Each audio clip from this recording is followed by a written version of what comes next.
just completely devastated and trying to figure out what just happened. I followed the ingredients that I had been taught.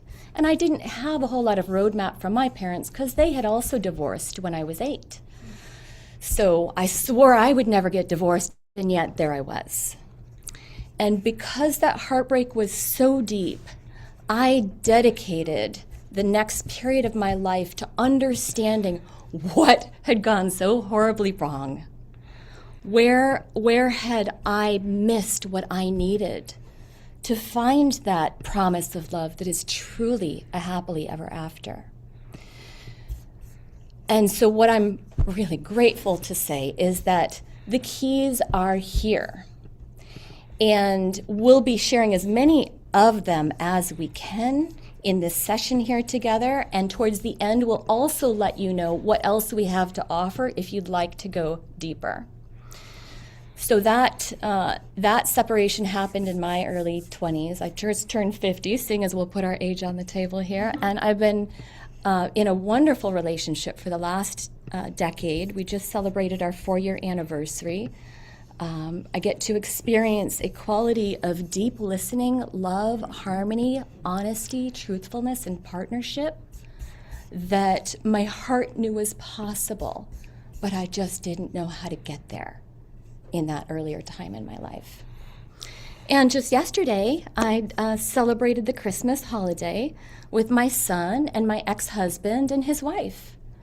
And even though we had this horrible breakdown, and we had close to a decade of hardly being able to be in the same room with each other without a breakdown happening, we were able to use some of the tools that we'll be teaching here and of course in our courses to heal those wounds of that early time and to come into a place where we could look into each other's eyes and say, I love you, and I really want what's best for you and for our son.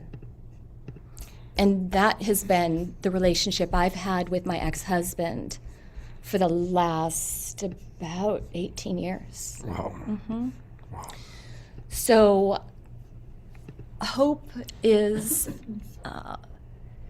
worth having because the tools are here, and no matter what you've gone through, there's a way to heal in relationship to yourself and the people around you, and to really reclaim that sense of what is sacred.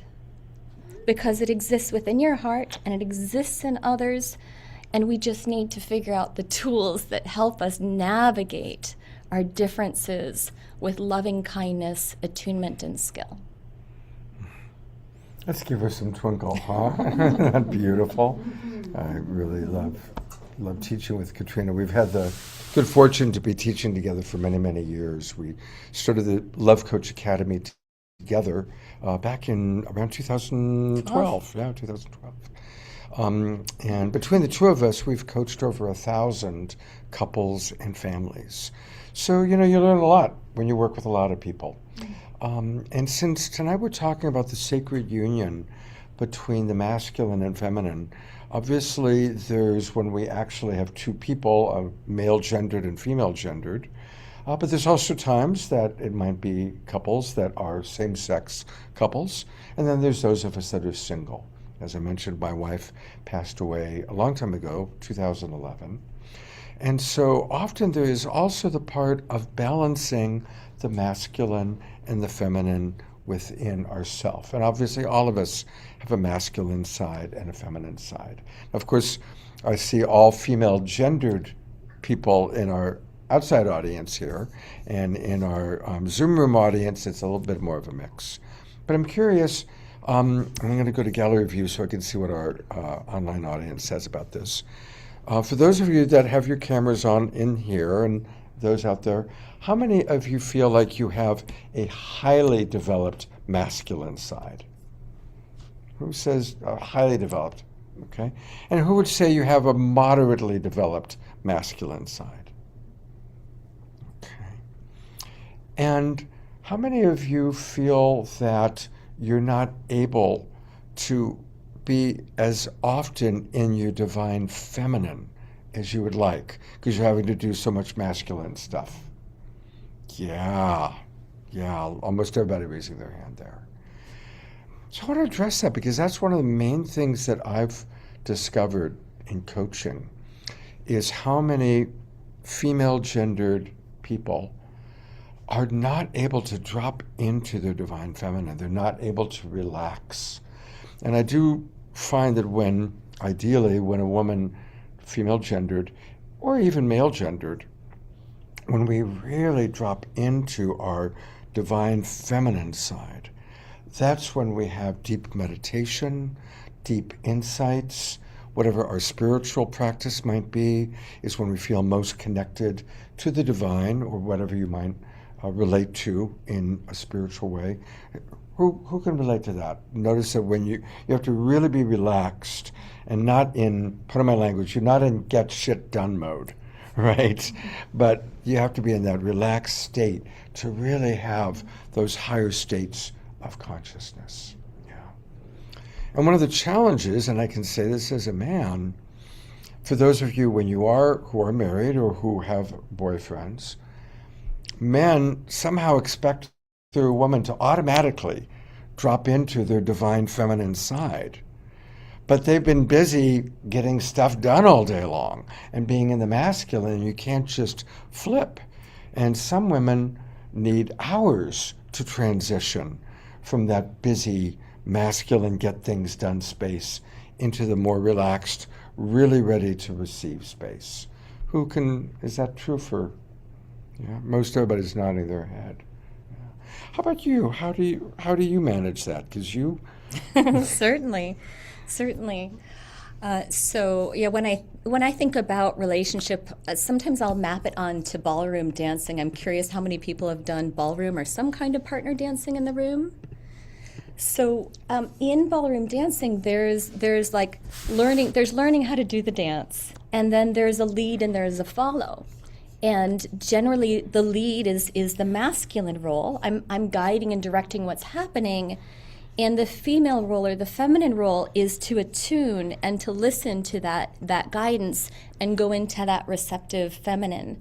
And when you have that balance, then the dance can form. If two people are trying to lead and no one's following, it's wonky. It just doesn't quite work. And same, if both people are trying to follow and no one's leading, it doesn't work.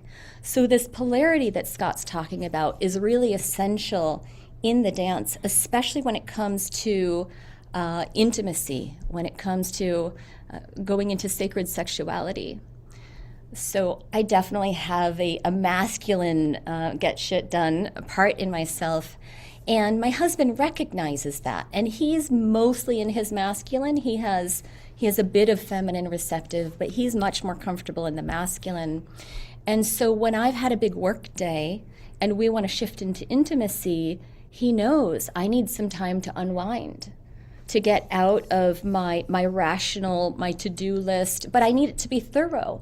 If my mind is still going on, I don't want to forget to do X, Y, Z, and I don't write it down, I can't let it go, and so part of that masculine will stay online. So I need to go, okay, I've taken care of tracking what I need to do later. There's nothing urgent right now, and then I need to just turn that off. And so sometimes I'm learning to play guitar, I like to sing, I'll turn on some music, I'll maybe take a bath or a hot tub, but we start to go into that mode. And sometimes we'll pull out the massage table, and that can be a wonderful way, both receiving and giving, for me to drop into that receptive mode and that feminine polarity, so that we can start to go into a different dance of intimacy. Beautiful. Thanks for sharing that. I'm going to go back to gallery view to see our online audience, and good to see so many of our Global Peace Tribers with us. Welcome, everybody. One of the things I've had to work a lot with men on is helping men really understand the importance of creating safety for their female partner.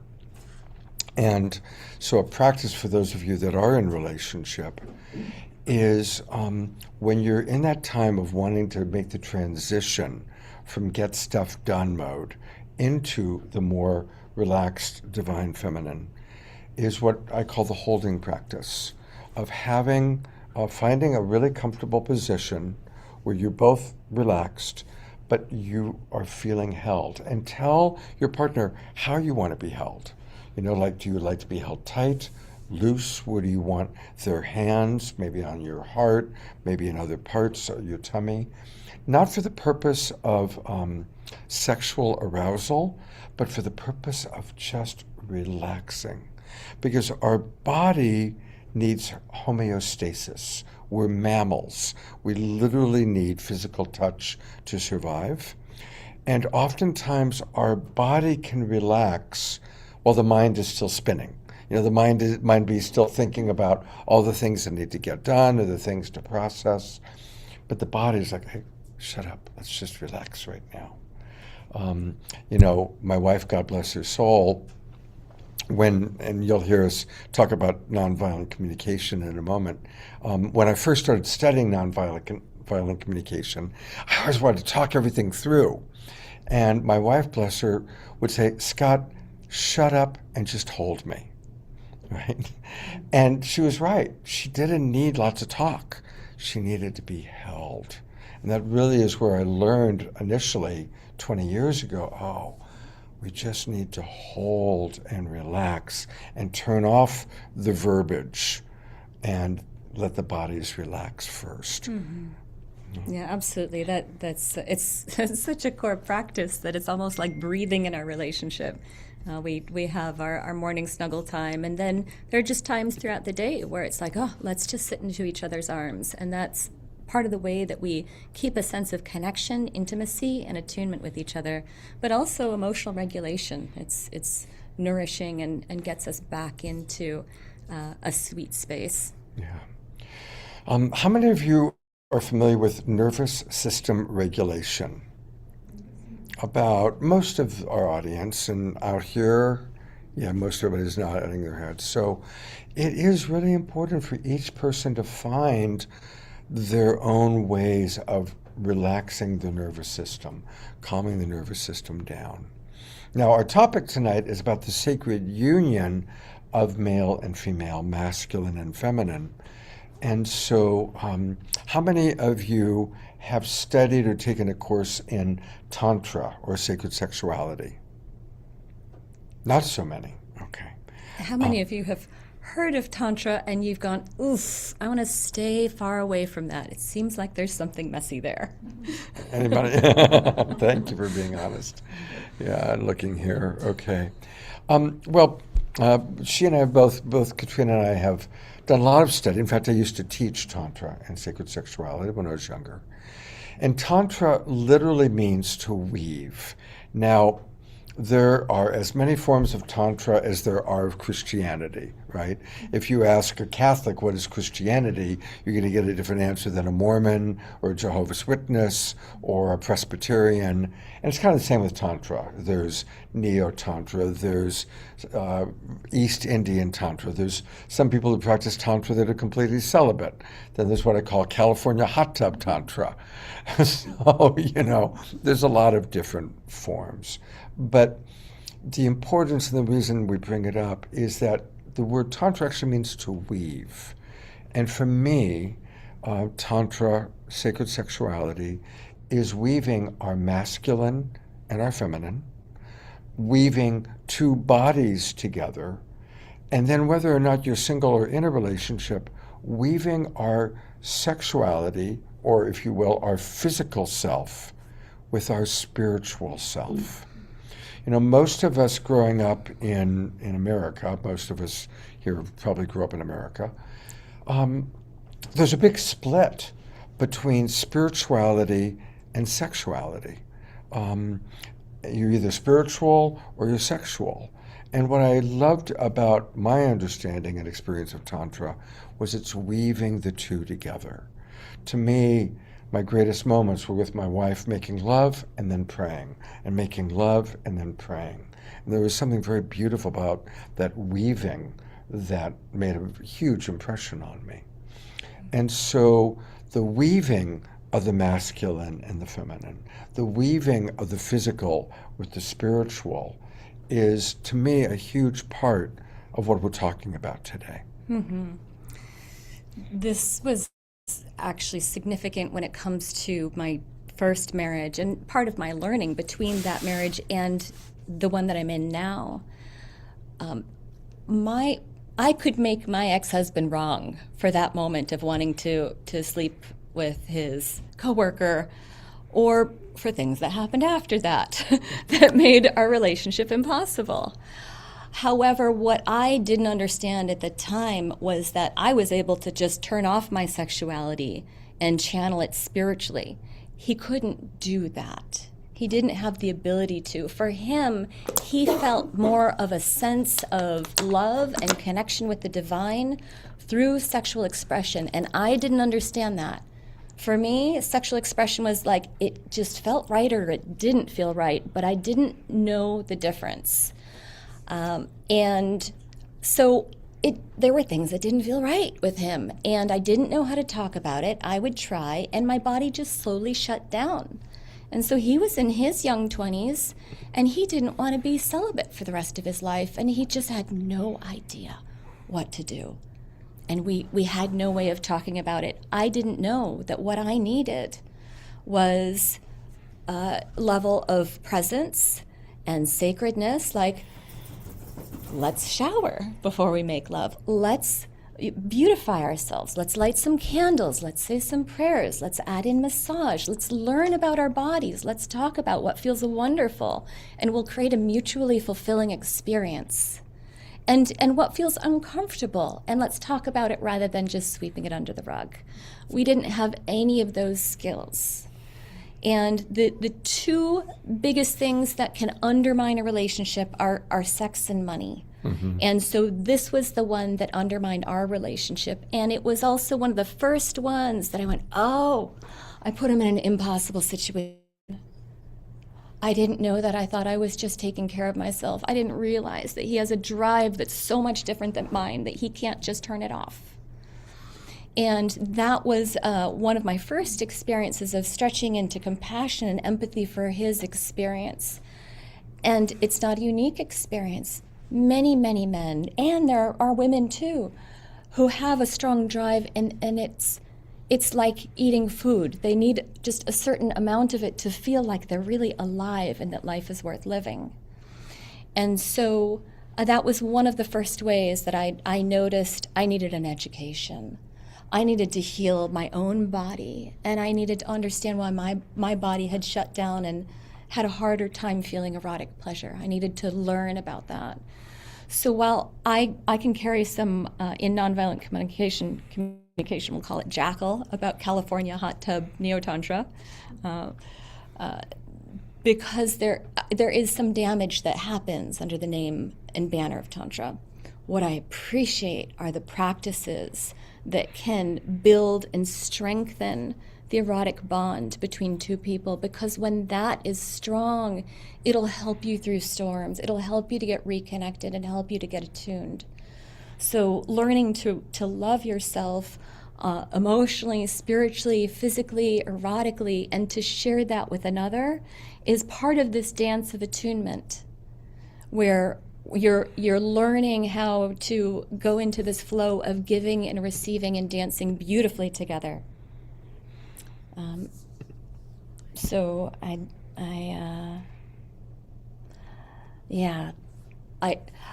curious how many people are familiar with Men Are From Mars, Women Are From Venus. It came out like 20 years ago, right? Yeah.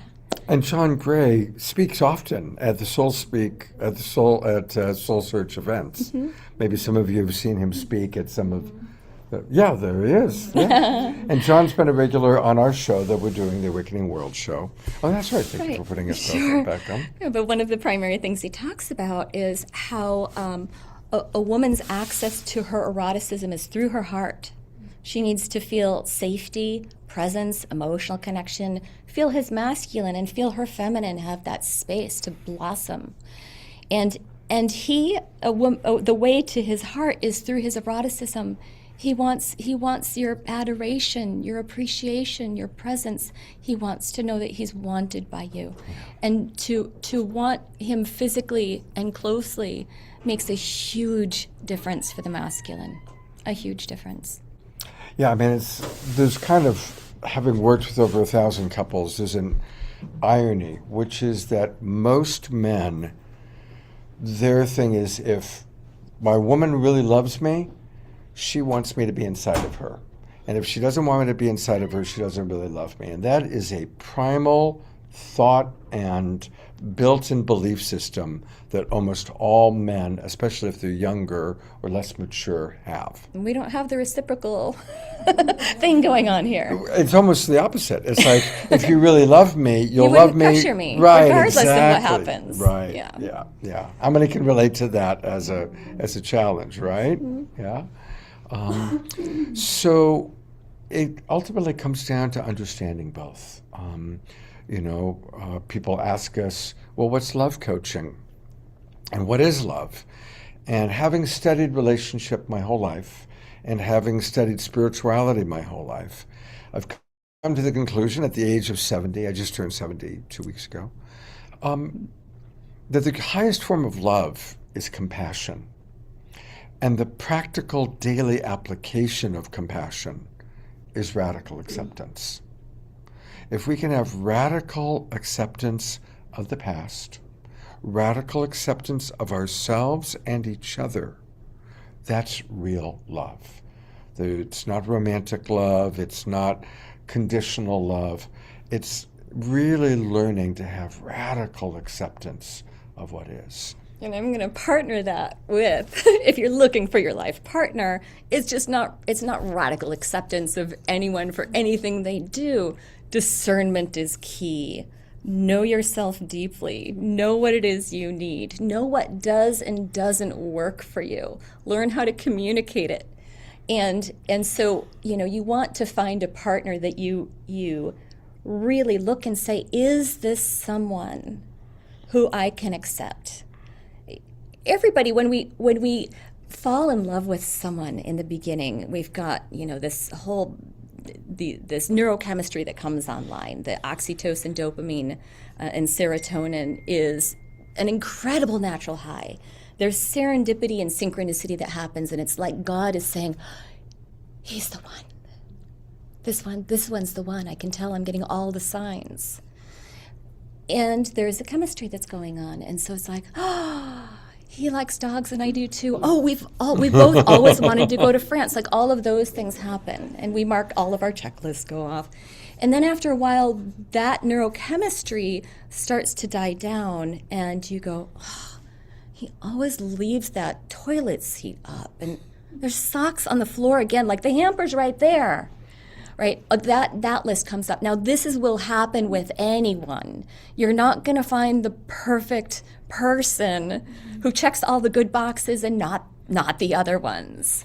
And so the discernment is to recognize there will be challenges with everyone. Is the balance of all the check boxes that are essential for me strong enough that the parts that are not what I would prefer are still worth it? And then you can go into having acceptance. I've chosen this. I'm choosing now to use this partnership as a way to deepen my growth and to be in a path of awakening together. And compassion is key, and a practical way to apply compassion is through empathy and through tools like nonviolent communication. Which we'll talk about, but I want to come back to radical acceptance for self for a moment. Our mentor, Marshall Rosenberg, used to say the most important form of empathy is self-empathy. And really learning to accept ourself is huge. I truly believe that the meaning of life is we're here to learn to love, starting with ourself. And self-love is not selfish. People who actually have healthy self-love, those are the people who go out to the world and give, because they're giving from the overflow. It's the people who don't love themselves fundamentally that are just grasping everywhere, and that's where you get that narcissistic or egocentric behavior. So learning to accept ourselves is really important because we're all getting older. We all haven't reached, maybe the model of what we thought perfection would be or what we thought our life should be. So learning to have radical acceptance for self is really, really important. And again, since the topic is the sacred union, when we are in any relationship, whether it's romantic or Katrina and I, of course, are platonic, but every important relationship in our life can serve as a sacred mirror to reflect back. And so we project onto everybody else. Every thought we have about another person, no matter how much we know them, is a projection. And likewise, we're receiving other people's projections. So slowing down and looking at, wow, this is my projection of you. This is your projection of me. What is that teaching me about the way I see the world or the way I see myself? And this form of self-inquiry, this form of self-reflection is very, very important to our true growth, our true evolution. Does that make sense to everybody? Yeah. Yes? Just to make sure I got it correctly, like when you're saying that we project ourselves onto other people because that's what we do. Like we behave in the ways that we are, and that's our projection of ourselves. So for the other person, they're projecting them. Let me clarify it because I said a lot. So there was a question from the audience about clarification. Every thought any of us will ever have about another person, even if it's someone we know as well as our best friend or our spouse, our thought about them is a projection, okay? We think that this is what they're thinking or what they're feeling. And the reason this is important is as a coach, having worked with 1,000 couples and families, having broken down a gazillion arguments and fights, almost every unnecessary argument starts with someone reacting to an inaccurate projection, right? I mean, I'm sure you all can think of a time when somebody thought you were angry, thought you were this, thought you were that, and then they reacted to their projection of you, right? And then that creates this whole unnecessary argument. So the point being, when you think someone's angry, or you think someone doesn't like you, or you think someone is not respecting you, ask, don't tell.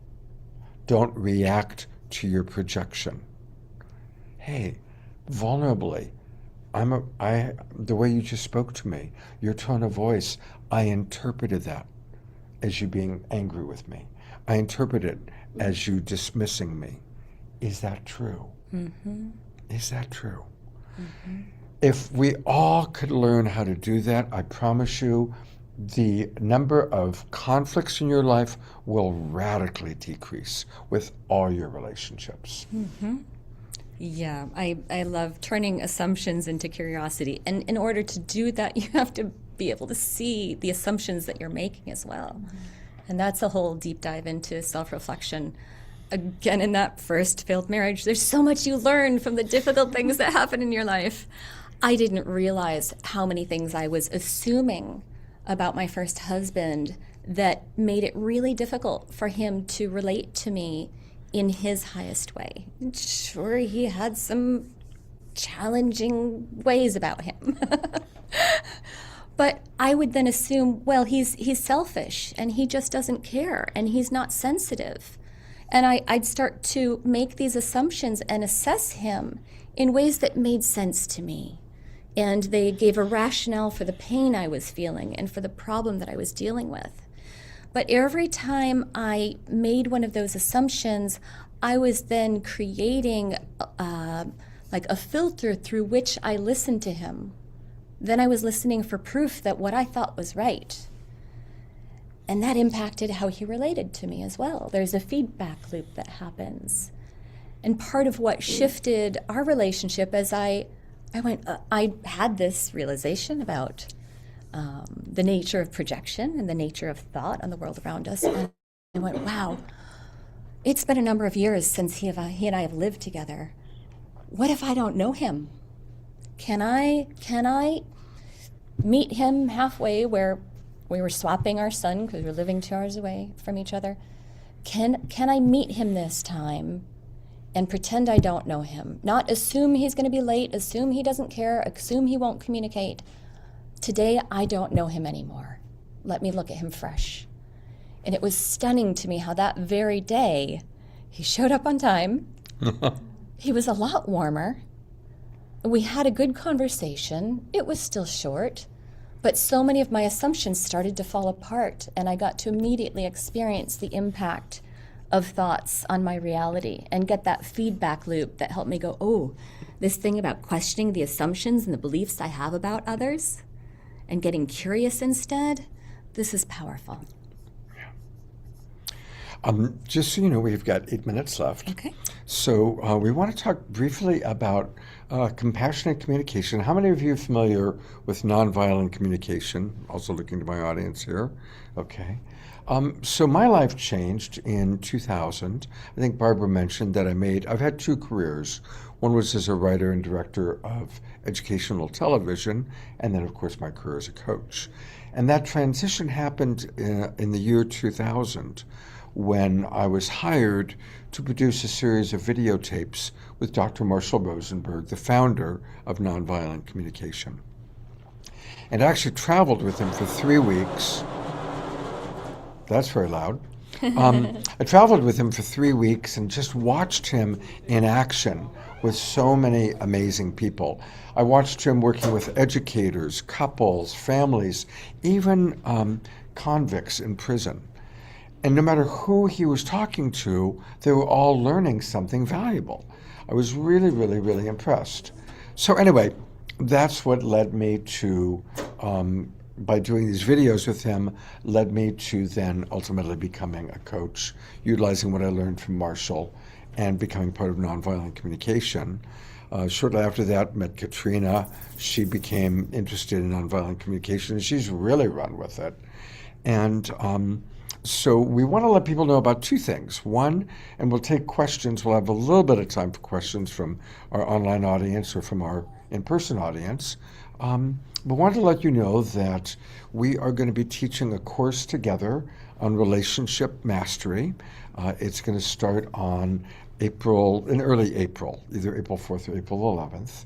12-week course every Saturday morning, and it's a 2-hour deep dive into really learning the essentials of communication, how to really, and this is for singles or for couples. And then I also want for Katrina to share a little bit about her cards. And for my online audience, I'm going to just share a screen. This takes them to your website, right? Mm-hmm. So I'm going to share a screen for a moment as you talk about it, and let you talk a little bit about your cards.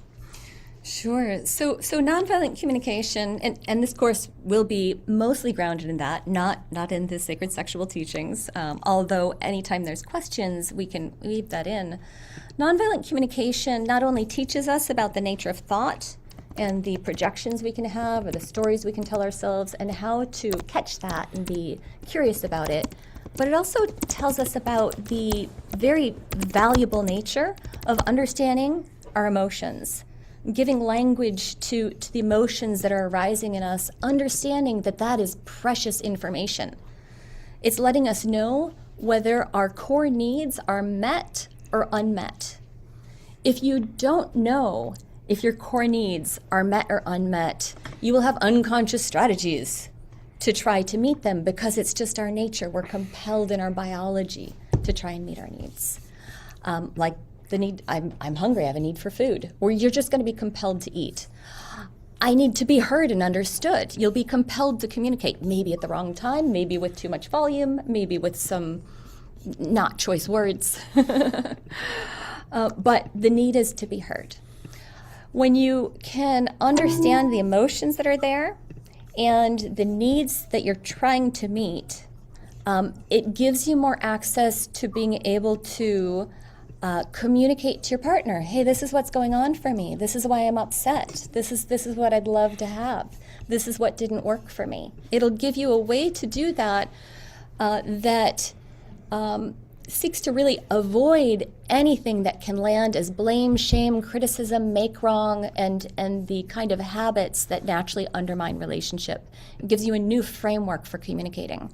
So the cards here, this is how I learned and practiced nonviolent communication. It's something I had created, thank you, many years ago when I was first healing my relationship with my ex-husband. And our son had also gone through a lot of challenges in that time that we were not communicating well.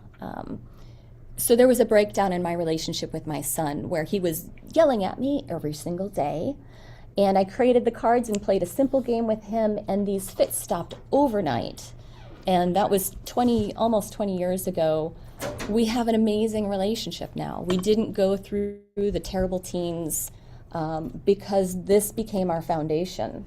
So we didn't go into the power dynamics that are so common in parent-child relationships. Instead, he came to understand that as his mother, I was also his partner, and I was looking to see how I could support him to have the best life possible because I love and adore him. This is what supported me to do that. So the story about that, and cards and a 108-page guidebook. So much of what I've learned in these last close to 20 years are in this box. These are $49.95 on the website. There's a QR code, and I have a few of them here. And for our online audience, real quickly, maybe you can show this QR code. Sure. For our online audience, here is the QR code for if you are interested in our Relationship Essentials course. Just get out your cameras and go to the QR code, and that'll take you to a little form that you can fill out. And for those who are interested, either Katrina or I will provide a free discovery session to learn a little bit about what your relationship situation is, and give you some tips and tools, and also give you a chance to get to know us a little bit better because you might be interested in taking our course. So here's the QR code for that for my online audience, and then she's going to hold it up for our in-person audience. Or we can leave it at the table here if you'd like to walk up and take a picture. Yes, that's another way of doing it. And unfortunately, we're actually out of time. It's so short. It goes by very quickly. I'm sorry we didn't get a chance to read any of the wonderful comments that came in. Jerry Anderson, I saw yours. George, Diara, thank you everybody for your comments. I'm going to turn it back over to Omashar to do a song while we say goodbye to our in-person audience, and then I'll swing around and reopen the computer and chat with you guys online in a few minutes. But I'm going to turn it over to Omashar, and then maybe Diara for some prayer as well.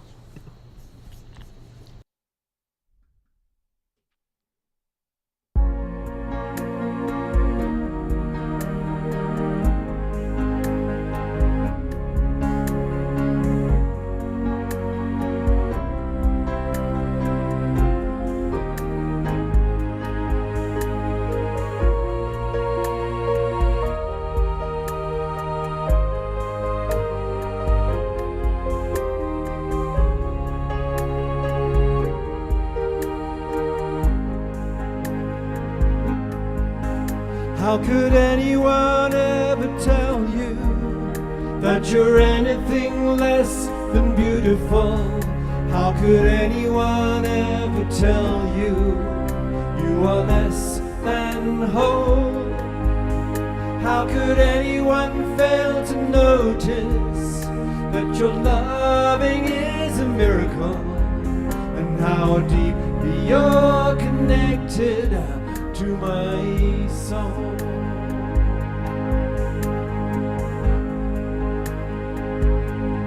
How could anyone ever tell you that you're anything less than beautiful?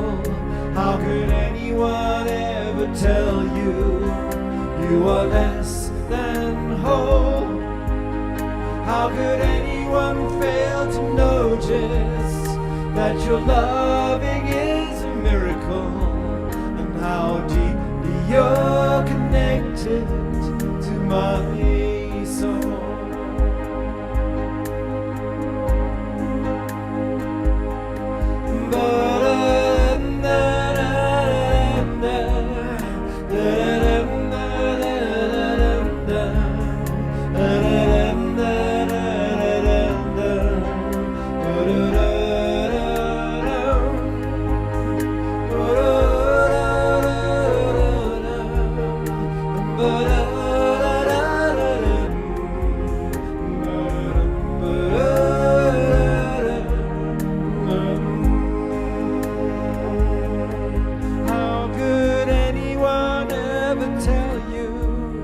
That you're anything less than beautiful?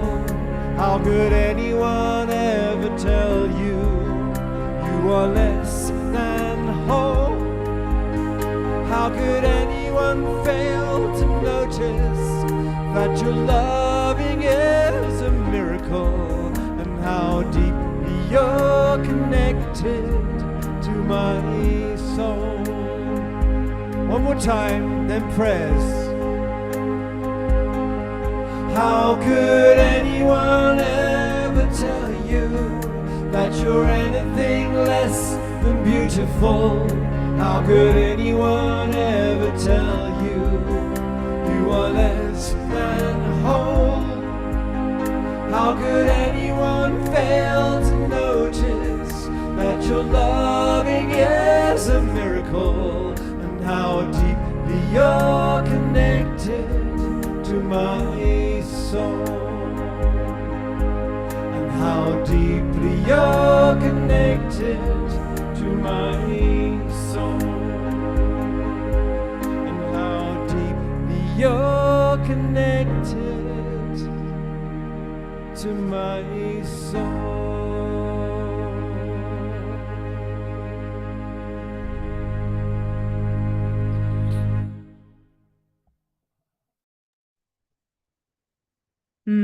So beautiful, Mashar. All right here, Diora. I'm just going to let that one sink in. And whenever I'm singing with that song, I just feel so connected to everybody. It just unrolls and unrolls and unrolls. And I'm going to be sacredly silent now as Diora leads us in a moment of prayer before Scott comes back. It was so rich. And weaving in the magic of what Scott and Katrina just shared with us in this beautiful song from Omashar, and feeling that self-love rising up from deep within, and allowing that to come in and fill your entire body. And in each hand, we can hold our sacred masculine and feminine, what we love about it, what we're not thrilled about, where we're going with it.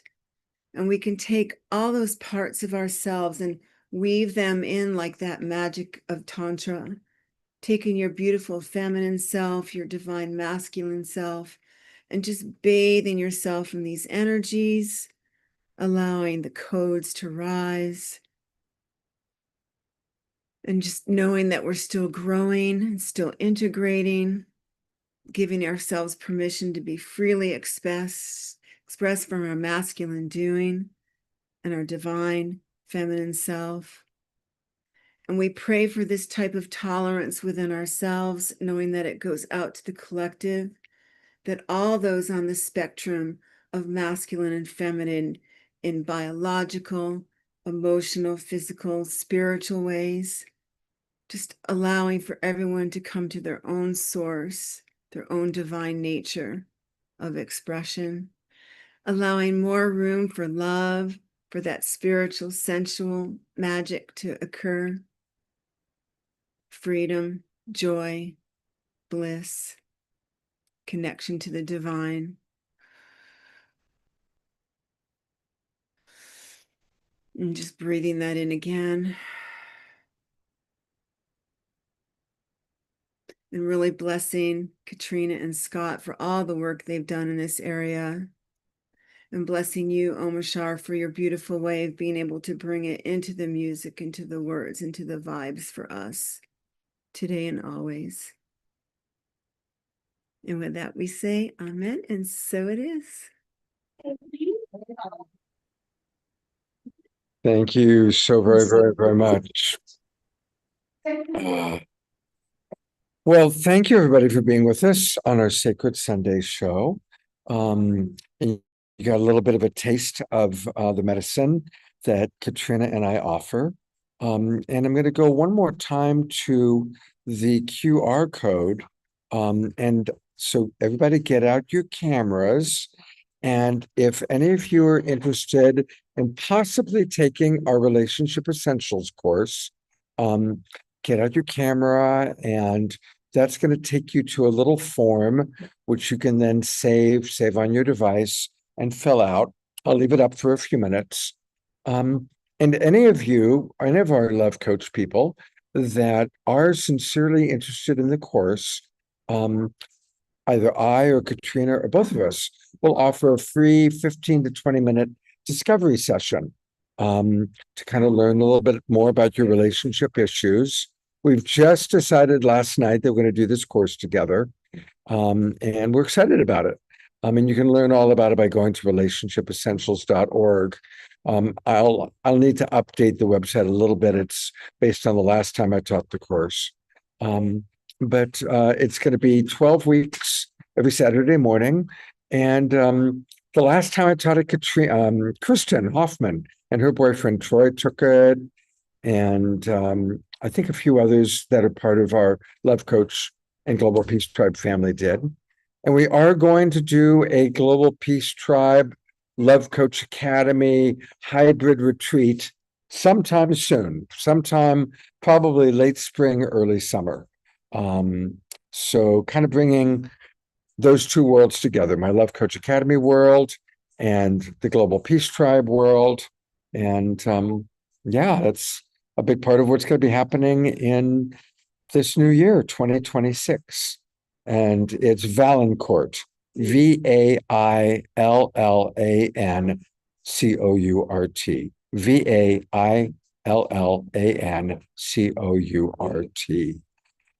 And her website to learn out about her stuff is Love Smart Cards, lovesmartcards.com. And I just put that into the chat box.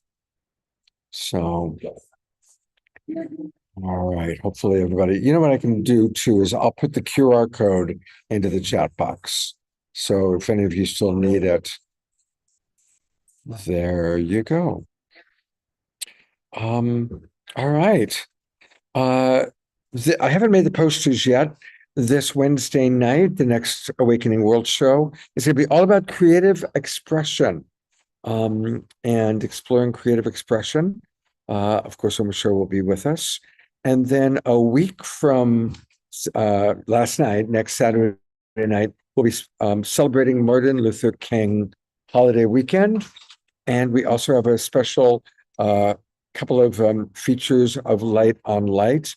Also on Wednesday night, Jerry Anderson, the wild monk of the Mystic Monastery, is going to be our next guest in this new program that we just started with Susan Bloomquist on Meet the Community. So we're going to get to know Jerry a little bit more on Wednesday night. A reminder, if any of you would like to be featured for about 10 minutes on an Awakening World show as part of the Meet the Community feature that we just started, send me a private message and let me know that you would be interested, and we'll figure out a time for us to do that. And we can do it as a pre-record like Susan Bloomquist requested for last week, or live like Jerry will be doing it. Either way is fine. I'm going to bring up my colleagues, Omashar and Diara, see if there's any final thoughts that either of you would like to share. Or Anything that I missed in the chat box? No, you missed nothing, and there's no final thoughts, only beginning thoughts. When I thought of final thoughts, I thought, no, it's the end, but it's not, it's the beginning.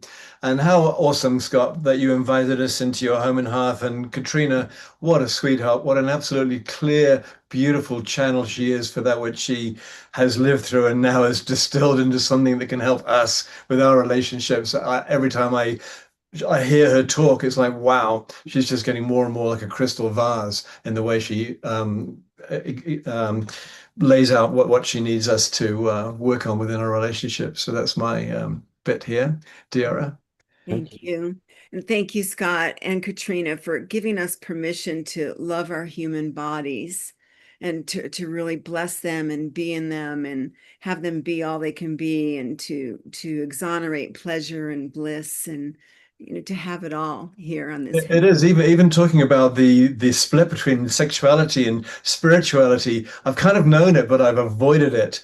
And for some, and the word tantric, yes, has brought up in me, oh, that's a bit icky, or a bit I just have not got the education there from my birth. And so thank you for exposing that. Exposing that is probably not the right word, but hey. Well, it's true. I mean, bringing our sexuality and our spirituality together it's divine, and it's such an essential part of the human experience. In this lifetime, I only made one movie, and I highly unlikely I'll make another movie. So the one movie that I made this life was called Men in Love, and that's what it was about. It was about combining, because we are sexual beings and we are physical beings and we're also spiritual beings. And the people I know that are most evolved, if you will, have found a way to bring those two together.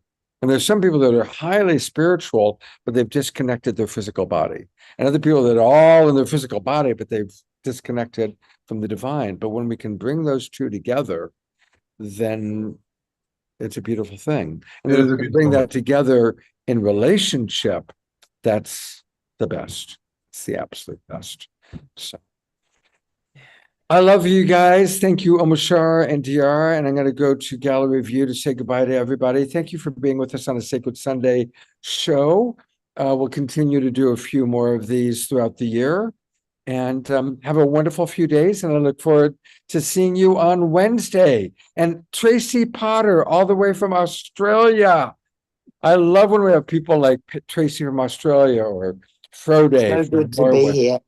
Yeah. Can I please send you an email about the course you're both doing? I'm sorry, what's the question, Tracy? I'll just send you like an email, because we're closing now. But I'm in the other end of the world, and it could be a weird time. But I'm an old teacher and educator in medicine, in herbal medicine, and it ties in with all of this. Yeah. And so I thought I wouldn't mind to offer myself in some way. And I can't think right now because I've been up all night at school. And so I thought I'd just send you a note. Yeah, please do. I just put my email address into the chat box. So if you save the chat at the very, very end, you'll see Love Coach Scott Catamas at Gmail. And send me an email, and make sure you put in the subject line my name so that I see it. For Scott, this is from Tracy, so that it doesn't get lost in the spam, because my spam folder might not have your email address in it. I'm not sure if it does or not. So yeah. And great to see Scotty Satori, who always connects so many communities. You are the community connector, Scotty. Oh, and here comes Katrina. People were singing your praises, my dear. So I'll let Omashar or DR repeat a little bit of what they said to you. Here, try that. Try coming in. Here she comes. There we go. Hello, great to see everyone. Hey, beautiful one. I was just extolling your virtues along with Diara, but that you've been able to distill your life experiences into what is now just a crystal ping, because I've known you, been acquainted with you for about 3 or 4 years now, and what you brought to the table 4 years ago was awesome, but now it's just distilled into this crystalline thing. The way you speak is just so to the point. And Oh, I got so much out of your um, sharing with Scott this morning in that short amount of time. Thank you so much. Yeah. well, thank you, Omashar. I appreciate that. You know, like everything, practice makes progress. Yeah, right there it is. So, Yeah. right, it's a passion and really wonderful to be able to refine my ability to share the gifts of learning in a way that can reach other people's hearts. I want to acknowledge a couple of the messages that just came in. Dia Therese has 2 sets of Oh. Katrina's cards and books. She saw them on Global Peace Tribe. And Lorna, yes, a watch party to watch Men in Love. That is a great idea. Oh, yes. I have a 35 millimeter print of it in my storage space. And I've got a DVD, a little DVD. I'll have to figure out the best way to play it with new technologies. But You can just send it down the road for $20 and get them to put it onto a digital format. Yeah. Okay, yeah, that's what we'll have to do. Yeah, We'll show it at our retreat that we're going to be having. that's a great idea. I'll cuddle up and at the retreat, watch it, and we also do bedtime stories. Katrina and I have led probably a dozen retreats together. Something like that. Yeah. Yeah. And one of the things we do is bedtime stories With Uncle Scott. with Uncle Scott, where we all get dressed in our jammies and we tell stories, and that's a fun part of the retreat. All right, you guys, I love each and every one of you, and I hope to see you on Wednesday night. Thank you for being with us for a lovely Sacred Sunday show. And thank you, Omashar and TR, for hosting and music and all that you provide.